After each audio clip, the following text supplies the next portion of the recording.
What's up guys, welcome back to the channel. Today we're diving into One Piece chapter 1157, a chapter that doesn't just add layers to the story, it rewrites our understanding of history itself. We're talking about the era of rocks, Elbaf's complicated relationship with the world government, and even the heartbreaking story of King Herald, a giant whose ideals may have cost his people dearly. So let's start. Now let's step into the flashback. The Rocks pirates are at the Foot Colony Temple, having stolen treasure that was supposedly meant for starving children. Of course, Big Mom isn't buying that story. She knows corruption when she sees it. But then, we see something that truly captures the spirit of the Rocks pirates: betrayal. Shakky, the Golden Lion, doesn't hesitate to bomb his own stranded crewmates to claim a larger share of the loot. No hesitation, no remorse, just cold, ruthless ambition. As chaos unfolds, Whitebeard showcases the raw destructive power of his devil fruit, causing an earthquake that levels the temple. Young Kaido, still a rookie at this point, can only watch in awe, dreaming of someday wielding power like that. Whoa. Just when the crew thinks they've got away with the treasure, the Marines surround the island, and Rocks, instead of retreating, does what he does best. He laughs. He declares war, shouting that they'll take everything the Marines own and sink every last ship in sight. It's moments like this that remind us why this was called the Era of Rock. In just 2 years, the Rocks pirates had already left behind a legacy of destruction. 16 raids, 76 ships sunk, multiple towns wiped off the map, and even nations brought to ruin. They weren't just pirates, they were a force of nature.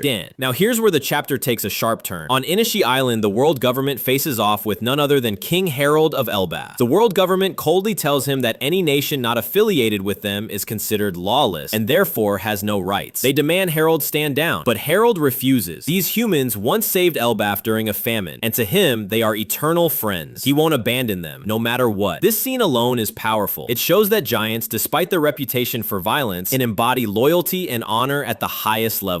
But the government doesn't negotiate, they dominate. A cipher pull agent mercilessly shoots a woman in front of Herald, ordering him to know his place. And in that moment, Herald, a king known for his pacifism, finally loses his patience. He fights back, unwilling to let cruelty stand. Yet the aftermath is twisted beyond recognition. The World Economic Journal spins the story into propaganda, painting Herald as a bloodthirsty warmonger who attacked innocent ships. Instead of a protector, he becomes the Mad King of Elbaf. And this isn't just about Herald, it's about how the world government uses lies to maintain control. Even before Big News Morgans, the propaganda machine was in full swing. Later, Herald sits down with Rocks himself at Ida's bar. Rocks laughs at Herald's faith in the world government and insists he should join the Rocks pirates instead. To Rocks, bending the knee to the world government is pathetic, but Herald, ever hopeful, believes Elbaf will eventually join the government peacefully. In fact, he shaves his head as a gesture of goodwill, something Rocks mocks mercilessly. Yet Herald doesn't waver. He even praises the Marines, pointing to John Giant, the first giant to enlist, as proof that giants can make a difference. Herald dreams of a future where more giants join the Navy, using their strength to protect the world. Rocks finds the idea terrifying. Imagine an entire army of giants under Marine command, unstoppable. This moment perfectly captures the ideological divide between Herald and Rocks. One chooses hope and order, the other thrives in chaos. 42 years ago on Pirate Island, shocking news spreads like wildfire. Shakuyaku, the most desired pirate in the world, has quit.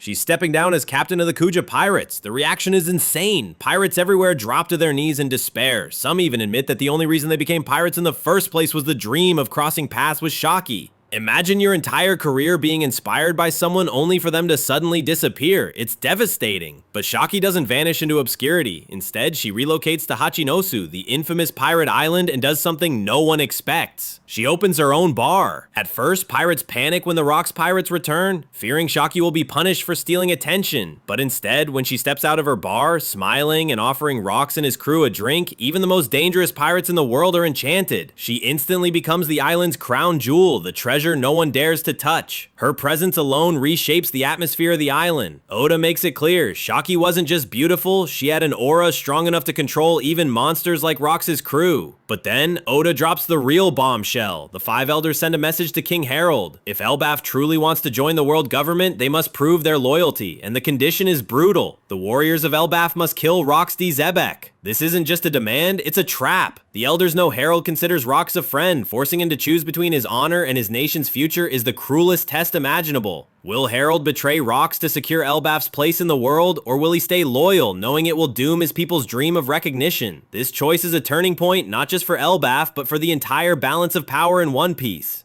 This chapter was more than just a flashback, it was a story about ideals versus reality. Rox thrives on chaos, Herald believes in honor, and the world government proves once again that they manipulate and control through lies and impossible demands. And Shakky, she steps into the spotlight as a hidden queen of the pirate world, hinting at her importance long before we meet her in the main timeline. So what do you guys think? Should Herald betray Rox to secure Elbaf's future, or should he stay loyal to his ideals no matter the cost? Let me know your thoughts in the comments below. Thanks for watching, and if you enjoyed this breakdown, make sure to like, subscribe, and stay tuned for even deeper dives into the world of One Piece.